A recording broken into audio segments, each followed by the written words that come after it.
Bom dia, meus amados irmãos. Paz do Senhor, a graça do nosso Senhor Jesus Cristo esteja com todos nós nesta manhã. Amém? Amém. Vou começar, na verdade, como eu tenho me esmerado em começar, indo direto ao ponto, né? Perguntando assim para os irmãos: você gosta de filmes de estrada? Ou você não sabe nem o que danado é isso, né? Filme de estrada são filmes que, na verdade, assim, tem um teor que se refere a algum tipo de viagem que uma pessoa ou então duas pessoas estão fazendo, né? E ao longo desse percurso eles vão aprendendo certas coisas, vão absorvendo certas coisas, vão mudando até de vida muitas vezes também. Um desses filmes muito famosos, talvez aquele que primeiro deu base a esse tipo de gênero de filme, foi exatamente aquele que está ali no nosso telão, chamado Sem Destino, né? Sem Destino. Os que são mais antigos e cinéfilos vibraram agora, né? Os mais novos, assim, são de outra geração para cá. Dizem que danado de filme é esse aí, que eu nunca ouvi falar dele, né? Mas esse filme é um filme de 1969 e é um clássico que lançou as bases para esse tipo de gênero que eu estou falando para os irmãos, que é filmes de estrada. E ele lançou, né?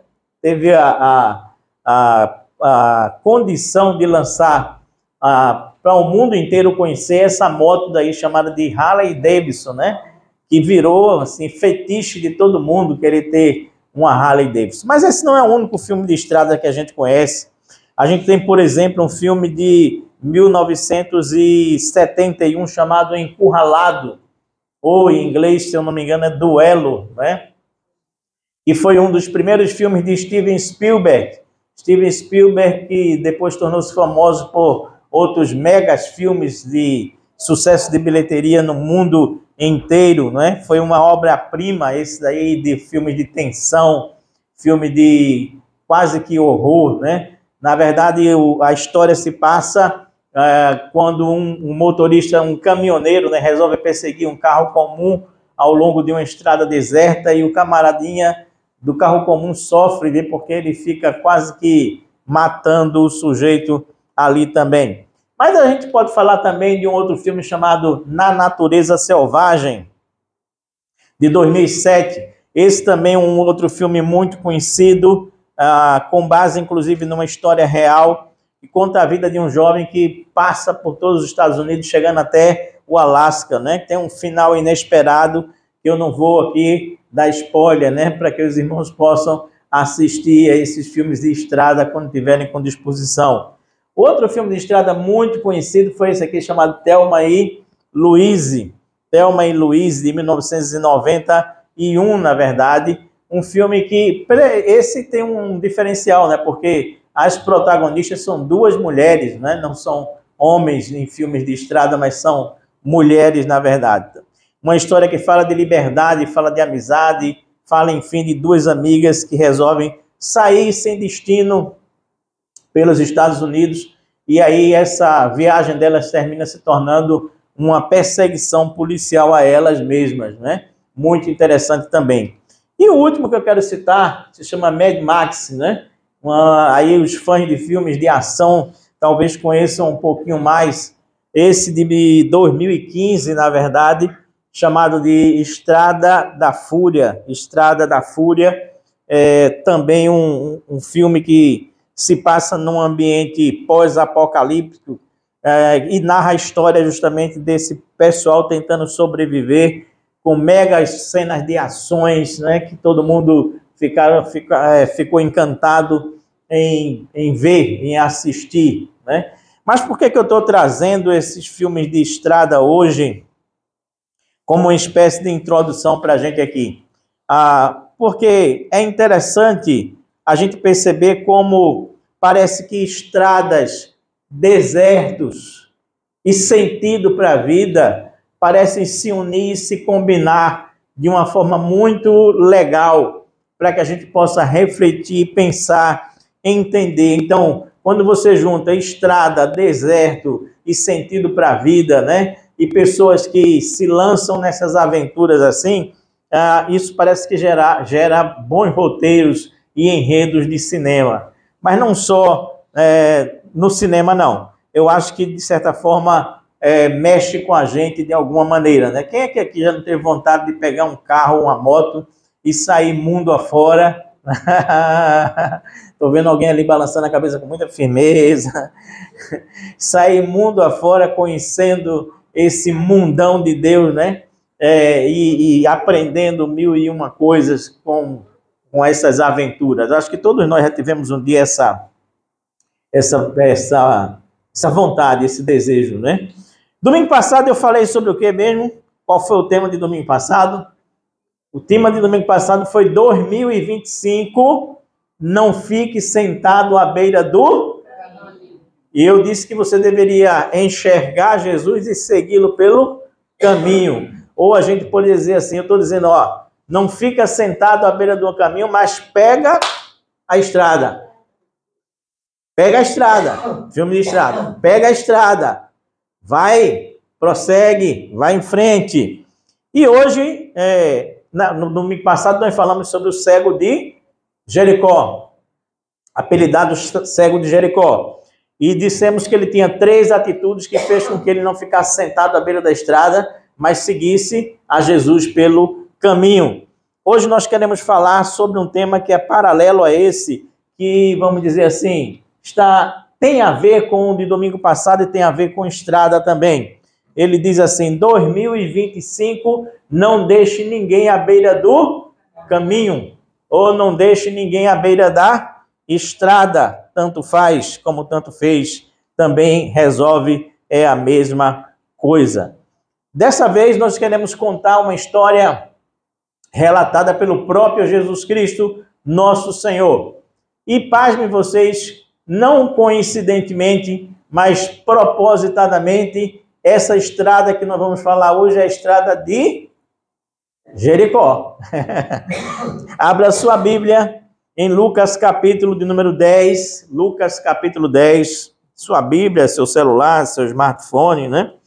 Lucas capítulo 10, a partir do versículo 29, essa história, na verdade, ela começa no versículo 25, e a gente tem uma história muito conhecida, né? Muito conhecida mesmo, de verdade, mas eu vou fazer a leitura dela porque talvez algumas pessoas não a conheçam. Diz assim, Lucas 10, 25 em diante. Certo dia, um especialista da lei se levantou para pôr Jesus à prova com esta pergunta: Mestre, o que eu preciso fazer para herdar a vida eterna? E Jesus respondeu: o que diz a lei de Moisés? E como você a interpreta, como você a entende? Aqui, a gente pode fazer uma breve pausa, um breve momento para fazer uma... Tu pega minha água, por favor? Tá logo ali, nos pés de Amanda. Uma breve pausa para refletir sobre a resposta de Jesus. O que é que a gente pode refletir já aqui, né, no que Jesus diz para esse homem? Ele era um especialista da lei. E aí, na verdade, Jesus diz assim, o que diz a lei? Mas Jesus em seguida diz assim, e como você a interpreta? Preste bem atenção. Porque uma coisa é o que diz a lei. E a outra coisa é como você a interpreta. Pode ser bem diferente uma coisa da outra, tá? E o homem respondeu, ame o Senhor, o seu Deus, de todo o seu coração, de toda a sua alma, de toda a sua força, de toda a sua mente, e ame o seu próximo como a si mesmo. Está correto, disse Jesus. Faça isso e você viverá. Mas aí o sujeito, ele tenta dar uma escapadela. Ele tenta, como um mussu ensaboado, justificar-se e dar uma fugida daquilo que Jesus apontou para ele. O homem, porém, querendo justificar suas ações, perguntou a Jesus, e quem é o meu próximo? E quem é o meu próximo? Jesus respondeu dizendo o seguinte, contando uma história. Certo homem descia de Jerusalém a Jericó, quando foi atacado por bandidos. E eles lhe tiraram as roupas e o espancaram e o deixaram quase morto à beira da estrada, à beira do caminho. Por acaso descia por ali um sacerdote, quando viu o homem caído, atravessou para o outro lado da estrada. E um levita fazia o mesmo caminho, e viu o homem caído, mas também atravessou e passou longe daquele homem. Então veio um samaritano, e ao ver o homem, teve compaixão dele, foi até ele, tratou dos seus ferimentos com óleo e vinho, e os enfaixou. Depois colocou o homem em seu jumento e o levou a uma hospedaria, onde cuidou dele.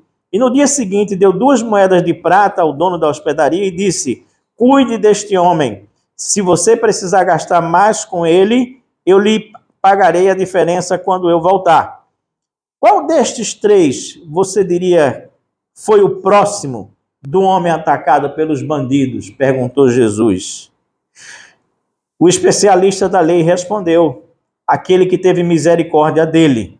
Então Jesus disse para este homem: vá e faça o mesmo. Vá e faça o mesmo. Ore comigo nesse instante. Muito obrigado, Pai amado e Deus eterno, mais uma vez pela oportunidade de meditarmos, pensarmos na Tua palavra e naquilo que ela nos diz. Que, Paizinho Santo e Deus Eterno, nós possamos, nessa manhã, estarmos com os nossos ouvidos e corações abertos para ouvir a Tua palavra, como sendo Tua palavra e não minha palavra. Que, Pai Eterno e Deus glorioso, nós possamos entender o que Tu queres para nós nesse ano de 2025. Que a Tua graça esteja em nossas vidas e que as nossas vidas possam estar em Tuas mãos verdadeiramente. E muito obrigado pela honra de ministrar a Tua palavra mais uma vez, no nome de Jesus. Amém. Amém. Muito bem. A mesma estrada, uma nova história. A mesma estrada, a estrada de Jericó. Porém, uma nova história nós acabamos de ler nesse instante. E aqui nós queremos levantar 3 questões que nos farão nos aprofundarmos um pouco mais nessa parábola que não tem jeito de parábola, mas que parece muito mais uma história verdadeira e real, pelos detalhes que ela tem, pela forma como Jesus a conta. A primeira questão que nós queremos levantar é a seguinte, é essa questão aqui. Deixe-me colocar ali no telão. Aliás, deixe-me mostrar aqui para vocês rapidamente, né? Ali você tem embaixo Jerusalém, Jericó, mais ali na lateral, essa é a estrada de que nós estávamos falando, né? Ainda há pouco. E essa era as muralhas de Jericó, possivelmente, como era naquela época, só para os irmãos terem uma ideia, né? De como essa cidade era bonita, como era fortificada, como era extraordinária. Mas a primeira lição que nós queremos trazer hoje é justamente essa. Aprofundarmos essa questão aí. A questão não é se o caminho é perigoso, mas porque todos viajam sozinhos. Veja bem, essa história é muito conhecida. Ela é enormemente conhecida. Mas a gente precisa olhar para essa história, e isso foi um desafio que um sobrinho meu me fez essa semana.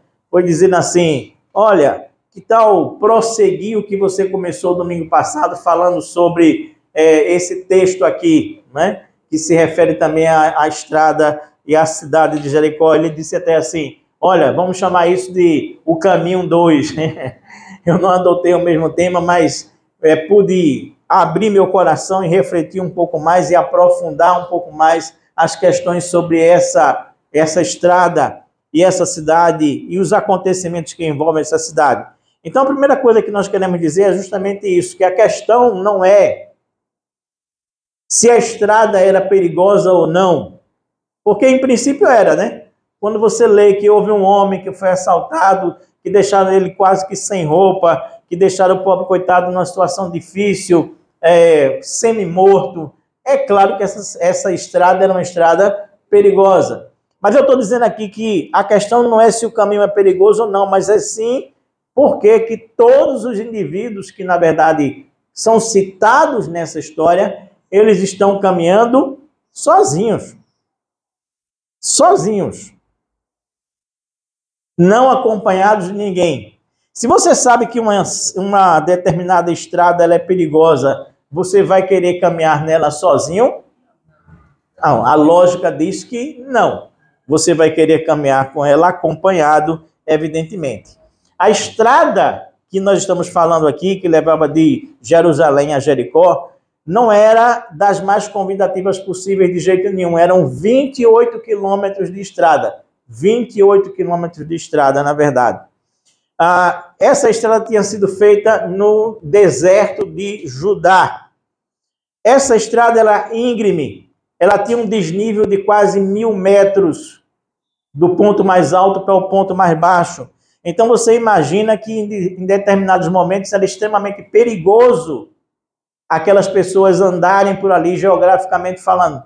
Mas não só geograficamente falando, porque a gente já viu que o homem foi assaltado e quase que morria também. No entanto, mesmo assim, o homem assaltado estava sozinho. O sacerdote que é citado estava sozinho. O levita, que também é mencionado, estava sozinho. O samaritano, que também é mencionado na história, também estava sozinho.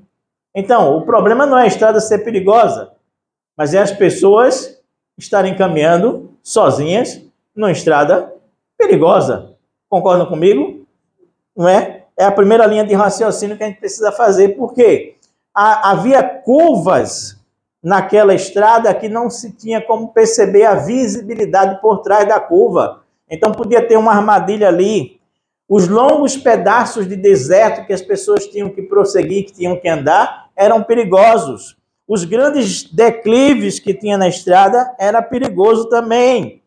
Ou seja, o perigo parecia rondar a estrada que ia de Jerusalém até Jericó. Mesmo assim, as pessoas parece que teimavam em enfrentar essa estrada sozinhas.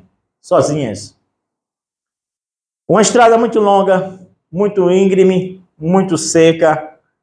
Um desafio para quem se arriscasse a colocar o pé no caminho para chegar à famosa Jericó, com as suas muralhas quase que intransponíveis, e chamada também de Cidade das Palmeiras ou Cidade da Fragrância, porque ela tinha muitas palmeiras e exalava um cheiro muito bom também. Porém, eu tenho para mim que a estrada de Jericó, ela funciona quase como que uma metáfora para nossas próprias vidas também. O que eu quero dizer assim, eu tenho para mim que a estrada de Jericó, assim como a vida, em seus momentos cruciais, nós precisamos enfrentá-las sozinhos. Sozinhos. E eu tenho vários exemplos bem significativos do que eu estou dizendo aqui para os irmãos e claros da própria Bíblia. Vamos ver alguns. Por exemplo, Jó. No momento mais doloroso de sua vida, Jó está sozinho. No momento que ele perde tudo, materialmente falando, no momento que ele perde tudo da sua família, no momento que ele perde até a confiança na sua esposa, que o manda amaldiçoar Deus e morrer, no momento em que os próprios amigos se voltam contra ele, Jó está absolutamente sozinho, com mais ninguém. José do Egito, no instante mais desesperançoso em que ele está na prisão, ele está sozinho. O que eu chamo de momento mais desesperançoso quando ele está na prisão? Não é um momento em que ele está cercado dos irmãos dele, né? Aliás, Jó nunca esteve literalmente sozinho, tinha sempre gente ao redor dele, né? Mas isso não significava que ele não se sentisse absolutamente só, porque só ele defendia aquilo que ele pensava. José do Egito é a mesma coisa. Não existe um momento em que ele esteja sem gente ao redor dele. No entanto, existe um ponto, um momento, um instante em que ele já passou por 1001 coisa, já teve a questão do padeiro e do copeiro, e os homens prometem vir para ajudá-lo a sair da prisão e esquecem dele. E eu fico sempre pensando comigo mesmo que a cada dia José do Egito ele olhava com o olho comprido, né, para onde era a saída da prisão, para ver se o copeiro vinha lembrar dele ou não, para ver se tirava ele de lá ou não, e não vinha ninguém. E passou quase que 2 anos nisso, e ele se sentiu absolutamente sozinho. Abraão, na sua hora mais angustiante do seu viver, ele está... Qual é a hora mais angustiante do viver dele? É o momento em que Deus diz assim, pegue o seu filho e sacrifique-o a mim. E ele vai com os criados dele, com os servos dele, até certo ponto do caminho. Mas quando chega no sopé da montanha, ele diz, vocês ficam aqui, e eu e o menino iremos, adoraremos e voltaremos. Só pela fé, né? Porque ele sabia que o menino não voltaria. Teoricamente, não voltaria. Ou seja, no momento de maior angústia da vida de Abraão, ele estava sozinho. Jacó, na noite mais tenebrosa da vida de Jacó, Jacó estava sozinho. O momento em que ele volta e vai atravessar o Vale do Jaboque, e que ele tem aquela luta com aquele homem anjo, homem, ele está absolutamente sozinho, com mais ninguém. Ele passa a noite inteira lutando com aquele homem, até que no final da noite, ele consegue que o homem o libere e o abençoe e modifique o nome dele. Elias, no período mais depressivo de sua alma, Elias está sozinho. Sobe a montanha, vai-se embora para um deserto. Eu disse para vocês, né? Que deserto, estrada e sentido para a vida se juntam normalmente, né? Normalmente. Elias está ali pedindo a morte a Deus, extremamente depressivo, e ele está sozinho. Ezequias, outro servo de Deus, adoeceu de uma doença mortal. E aí Deus diz assim para o profeta, vá lá e diga a Ezequias que apronte a sua casa, porque ele vai morrer. Que notícia, hein? Já pensou se alguém batesse na sua porta, na minha porta hoje, e dissesse exatamente isso, olha, apronta, faz o testamento, porque chegou a hora, é hora de embarcar. Ezequias, nessa hora o que é que ele faz? Ele vira o rosto para a parede, ora a Deus, e Deus não deixa nem o profeta sair do palácio, né? Dos arredores do palácio, e diz assim, volte lá e diga a ele que eu estou dando mais 15 anos de vida a ele, de agora em diante. Amém? Amém, meu irmão. Notícia difícil, complicada, e você está sozinho, absolutamente só. Para fechar, o próprio Jesus Cristo, no ponto mais sufocante da vida dele, ele está sozinho. Jardim do Getsemane, orando a Deus, se possível, passa de mim este cálice. Mas ele está sozinho. O cálice não passa, ele vai até a cruz, e lá na cruz ele vai dizer uma coisa que nós não imaginaríamos de forma alguma. Se estivéssemos escrevendo o roteiro da história dele, nós não imaginaríamos escrever essa parte, que é quando ele olha para o céu e diz, Deus meu, por que me desamparastes ou por que me abandonaste? Jesus estava sozinho. Você entende o que eu estou querendo lhe dizer? Quando eu digo ali, a questão não é se o caminho é perigoso ou não, mas porque todos viajam sozinhos. Todos viajam sozinhos. Todos viajam sozinhos, porque, na verdade, a viagem da vida, no final das contas, será uma viagem solitária, individual, própria de cada um de nós aqui. De cada um de nós aqui. Entende o que eu estou lhe dizendo? Em alguns dos momentos mais tristes e mais problemáticos da minha própria vida, eu estive sozinho. Sozinho. Ao receber certas notícias da minha própria vida, eu estive sozinho e tive que encarar as dificuldades desses momentos sozinhos.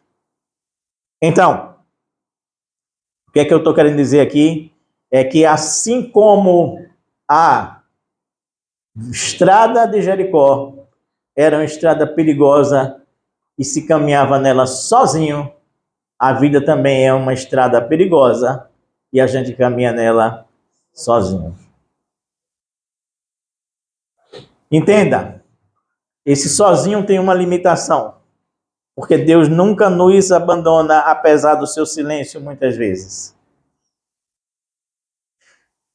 E o próprio Jesus, o próprio Deus, ele sabe disso.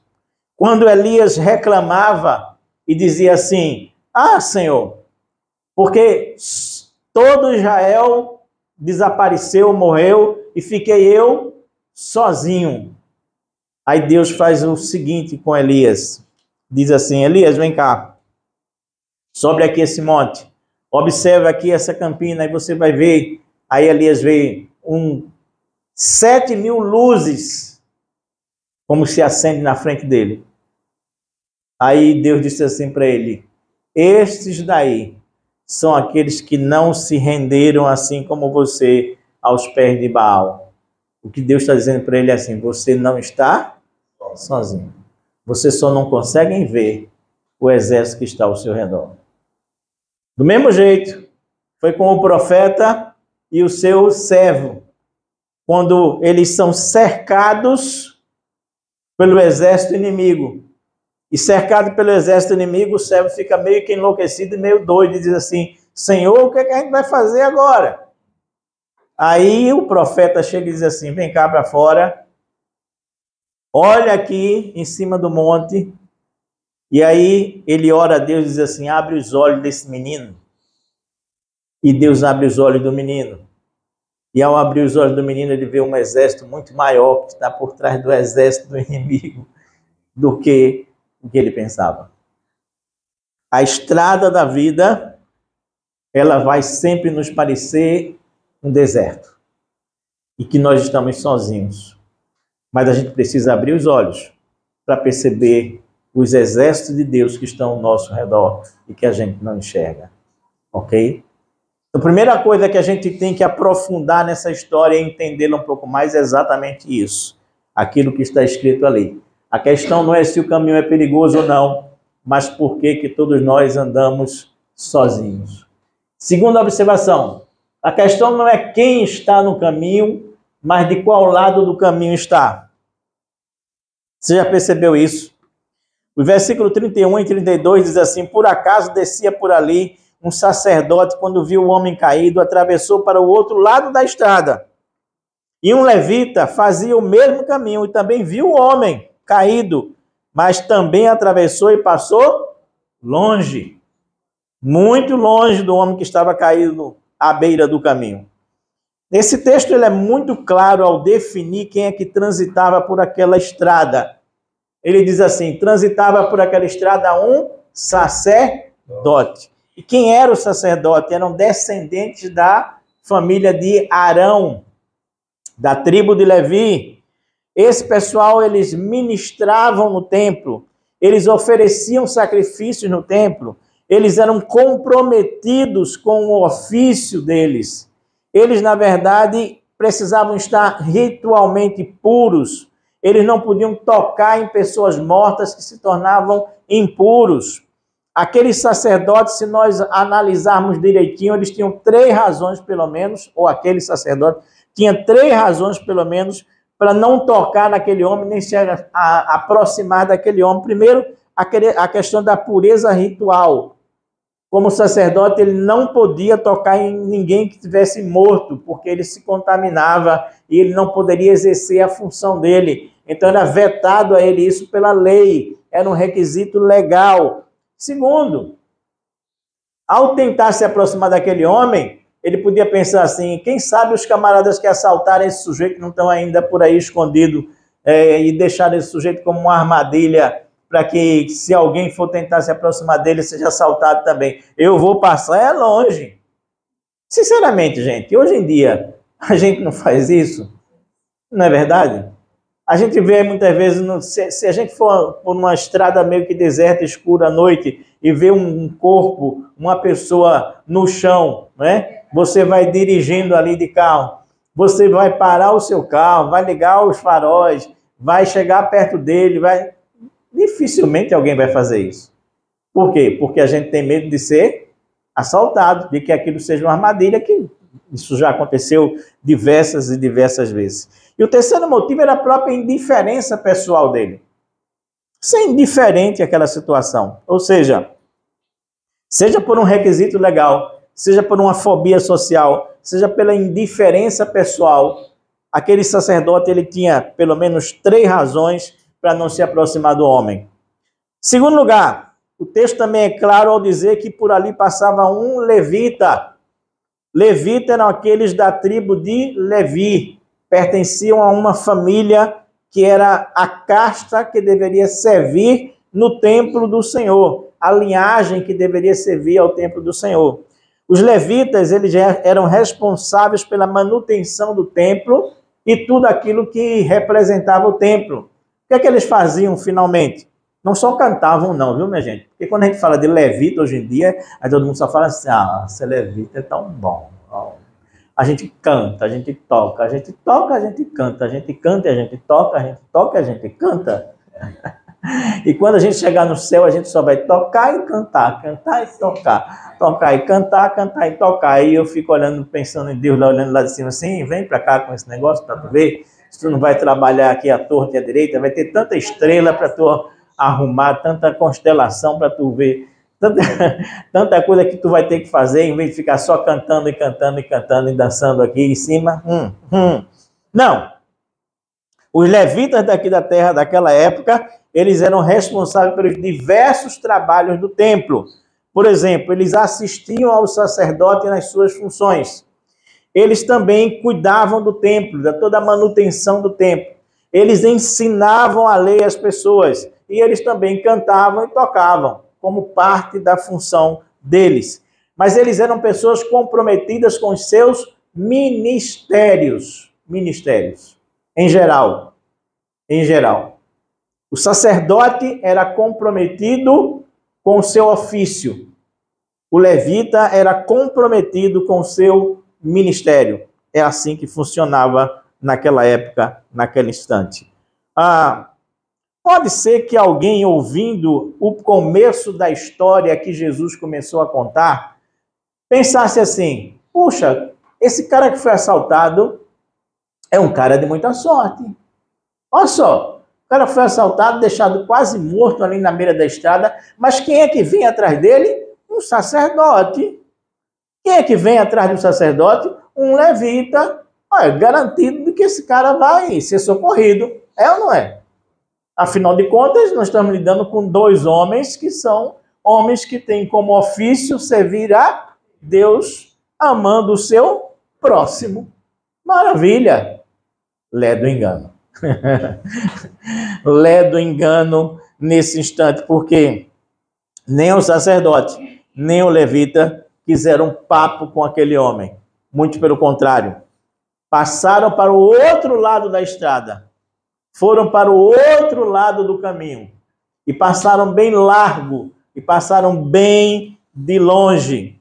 Ou seja, a questão não é quem está no caminho, mas de que lado está no caminho. Está entendendo o que eu estou lhe dizendo agora com aquela frase ali? A questão não é quem está no caminho, mas de qual lado do caminho esse indivíduo está. Se ele está no mesmo seu caminho e você está precisando de ajuda, mas ele estiver do outro lado do caminho, ele não vai lhe ajudar. Ele não vai lhe socorrer. Ele não vai lhe tratar de jeito nenhum. Então o problema não é o sacerdote e o levita estar no mesmo caminho, na mesma estrada, mas é de que lado da estrada ele está.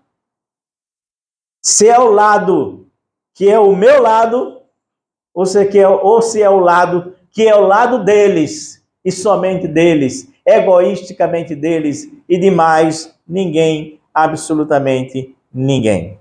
Entenda bem uma coisa, para nós permanecermos no mesmo lado daqueles que necessitam, daqueles que precisam, é necessário a gente ter uma coisa chamada de compaixão. Você vê o que o texto diz aí? Vamos voltar ao texto um pouquinho? É importante voltarmos ao texto de vez em quando. O texto diz assim, versículo 33, então veio um samaritano, e ao ver o homem, teve o quê? Compaixão dele, e foi até ele, e tratou dos seus ferimentos com óleo e vinho, e enfaixou. Ele viu o homem e teve o quê? Compaixão. Ou seja, a compaixão é o que nos aproxima daquele que necessita. Sacou? Entendeu? Vou dizer de novo. Se não há compaixão, não há proximidade. Primeiro eu preciso ter compaixão dentro do meu coração para poder eu me aproximar daqueles que precisam, daqueles que necessitam. Se eu não tiver compaixão, eu vou sair do lado do necessitado e vou passar para o outro lado, que é o meu lado egoísta, pessoal, interesseiro, indiferente, que eu vou prosseguir no meu caminho, absolutamente no meu caminho. Se não houver compaixão, gente vai ficar para trás. Porque eu não vou me importar com essas pessoas de jeito nenhum. Para permanecermos no mesmo lado, no mesmo lugar, primeiro preciso ter compaixão. Aí sim, eu posso tratar dos ferimentos, eu posso abdicar do meu conforto, entregando o meu jumento para que o necessitado possa ir prosseguir viagem nele. Eu aí vou investir o meu dinheiro efetivamente naquilo que é necessário. E finalmente eu vou me importar dizendo assim, eu vou deixar ele aqui, mas eu volto, viu? Ou seja, eu estou dizendo, eu estou me importando com esse homem. Eu não fiz apenas o primeiro socorro como o SAMU e não quero nem saber o que vai acontecer depois. Eu vou, na verdade, voltar para saber como ele está aqui na sua vida também. Como ele está, como ele prossegue. Importante, portanto, meus queridos irmãos, é dizer que a questão não é apenas uma questão de estar no caminho, mas de se encontrar do lado certo do caminho. Entendeu? Não importa se tem sacerdote e levita no caminho. Importa que sacerdote e levita esteja do lado certo do caminho. Senão, não vai dar certo. E para estar do lado certo do caminho, eu preciso ter compaixão e misericórdia dentro de mim também. Terceira coisa que nós queremos dizer aqui, aprofundando mais uma questão, é exatamente essa. A questão não é quem é meu próximo, mas de quem eu sou o próximo. A questão não é de quem é o meu próximo. Ao contrário, a questão é exatamente de quem eu sou o próximo. Veja bem que Jesus, quando termina de contar a história, ele olha para o homem e diz assim, qual desses três foi o próximo do homem atacado pelos bandidos? Perguntou Jesus. E o especialista da lei respondeu, aquele que teve misericórdia dele. Percebe como a coisa muda completamente de figura? Uma coisa é eu chegar e perguntar assim, quem é meu próximo? Ou seja, Quando eu digo quem é o meu próximo, eu estou dizendo quem é aquele que vai se aproximar de mim e vai fazer por mim o que eu preciso que faça por mim. E ao contrário, Jesus sutilmente ele muda a perspectiva da situação, dizendo assim: o problema não é quem é teu próximo. O problema, na verdade, é de quem você vai ser próximo. O próximo é você, não é ele. Entenda bem o que eu estou dizendo aqui.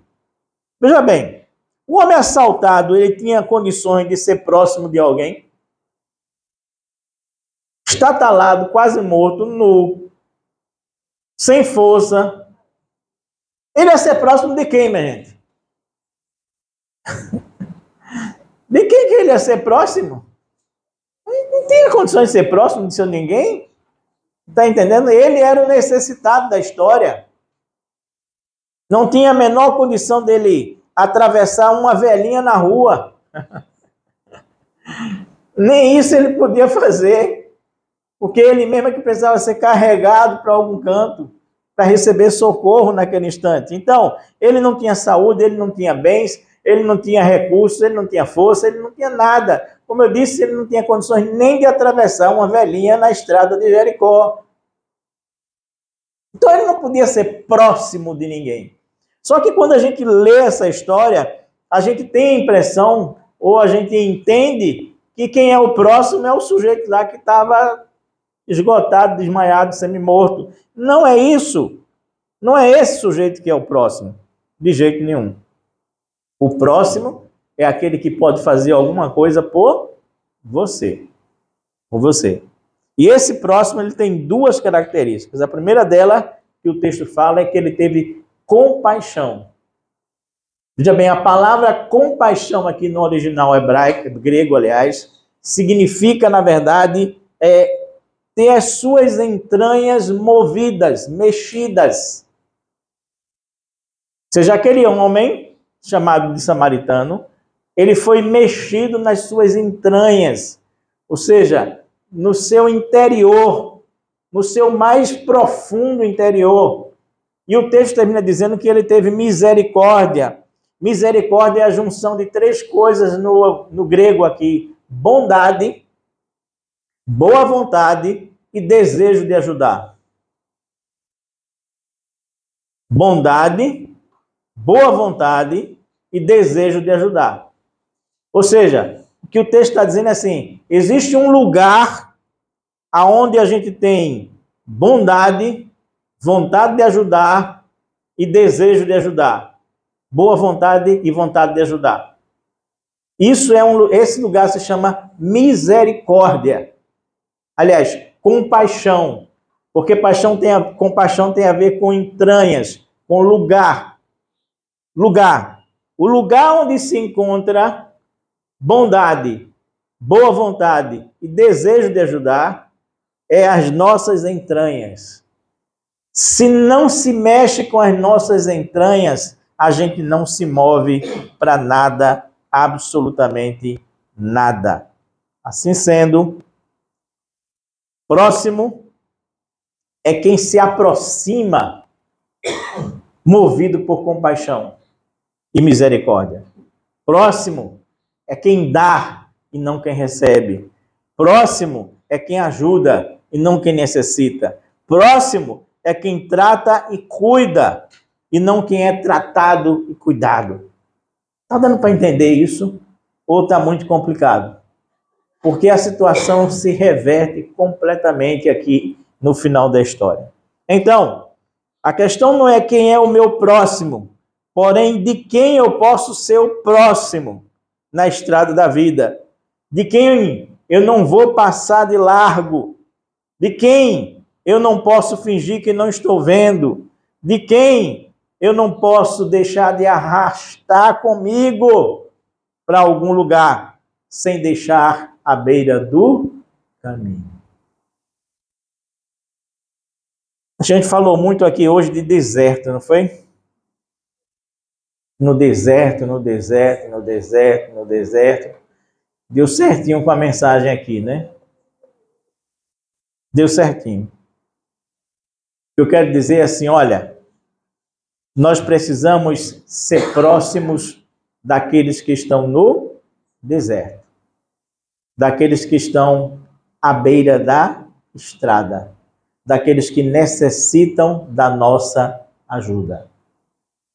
Quando eu digo assim, que o ano de 2025, quase que não saía dessa vez, né? 2025, ele é um ano que a gente não pode ficar sentado à beira do caminho. Eu também estou dizendo que a gente não pode deixar ninguém à beira do caminho.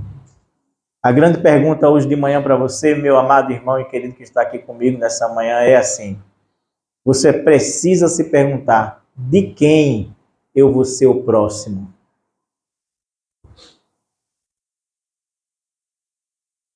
Não é quem vai ser o meu próximo, quem vai me ajudar, quem vai fazer as coisas por mim, quem vai conseguir as coisas para mim. Não. É assim, de quem eu serei o próximo? Serei o próximo para parar com compaixão e misericórdia, tratar, cuidar, ajudar, investir, me preocupar. De quem eu farei isso? Escolha alguém em 2025 para ser o seu próximo, para você ser o próximo dessa pessoa. Eu quero concluir fechando o seguinte: a gente tem essa história como uma boa história de estrada, ela não poderia terminar em aberto, né? Se terminar em aberto é meio complicado. Todas aquelas histórias daqueles filmes que eu falei aqui, eles têm um fechamento. Às vezes uns fechamentos que vão agradar, outros fechamentos que não vão agradar. Mas todas elas têm um fechamento. E eu imaginei pelo menos 5 fechamentos para essa história que não tem fechamento, né? Porque Jesus Cristo deixa ela em aberto, no final das contas. Apenas Jesus Cristo diz, vá e faça o mesmo. Primeiro fechamento, o samaritano não volta por força de alguma circunstância. Nunca mais ele vê aquele judeu que, por sua vez, fica eternamente grato a um desconhecido que nem sequer sabia o nome.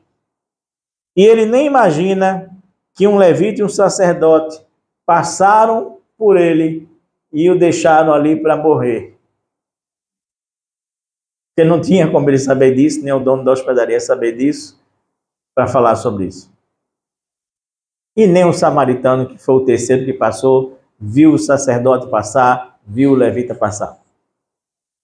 A história poderia terminar assim. A história poderia também terminar assim. O samaritano volta, mas não encontra o judeu que já havia partido, porque tinha pressa para resolver alguns negócios. Afinal, ele estava no meio de uma estrada, indo para algum lugar para resolver alguma coisa. Eles nunca mais se encontraram. Porém, o judeu jamais esqueceu a história que o dono da hospedaria contou para ele. De que um homem samaritano cuidou dele, tratou dele, salvou a vida dele e o deixou lá na hospedaria. Terceira maneira de terminar a história. O samaritano volta. Contudo, apesar do seu esforço, o judeu não resistiu aos ferimentos e morreu. Desolado, o samaritano chorou, chorou, chorou. Depois voltou ao seu caminho, ajudando outras pessoas naquilo que ele podia ajudar. Quarta maneira de terminar a história. O samaritano volta, encontra o judeu na hospedaria, os dois se abraçam, o judeu chora compulsivamente, eles se tornam amigos inseparáveis dali em diante, não importando mais quem é judeu e quem é samaritano. Porque judeu e samaritano se odiavam de verdade. Qual é o final que vocês preferem?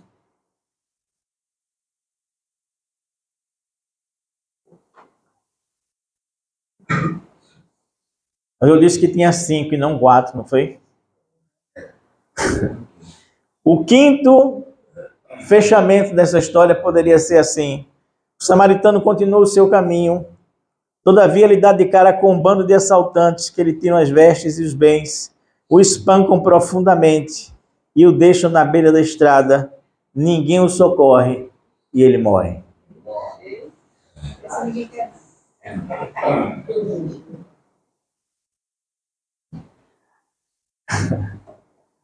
Eu acho que talvez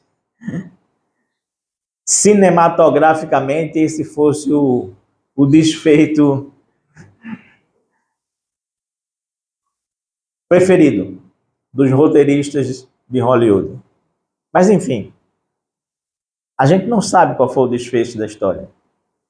Como ela se desfechou. Como foi esse desfecho.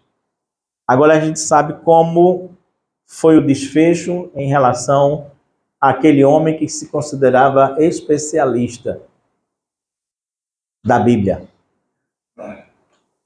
O especialista que começou tudo isso. O desfecho foi Jesus Cristo olhar para ele e dizer assim: vá e faça o mesmo. Simples assim. 3 palavrinhas. Vá e faça o mesmo. O que eu quero dizer para os irmãos nessa manhã é, para finalizar, tá certo. 2025, não fique sentado à beira do caminho. Não fique sentado à beira do caminho. Enfrente aqueles que estão à sua frente e que tentam calar a sua voz, a sua boca, e siga em frente. Segundo, não fique sentado à beira do caminho, aproveite as oportunidades, não deixe que essas oportunidades se percam. Terceiro, enxergue Jesus como ele é e siga-o pelo caminho. Mas enquanto você estiver seguindo pelo caminho, não deixe que ninguém fique pelo caminho. Não deixe. Por mais que a caminhada seja solitária, mas haverá sempre a possibilidade de nós ajudarmos aqueles que estão à beira do caminho. Então, não fique do lado oposto da estrada, mas fique do lado daqueles que necessitam. E por último, jamais esqueçam que a ordem de Jesus Cristo é: vá e faça o mesmo. Vá e faça o mesmo. Daqui a pouco Moisés vai estar aqui falando sobre dízimos e ofertas e da nossa participação na ajuda à vida de outras pessoas, como do Lar Batista. A ordem para a gente, esse ano mais do que nunca, é: vá e faça o mesmo. Vá e faça o mesmo.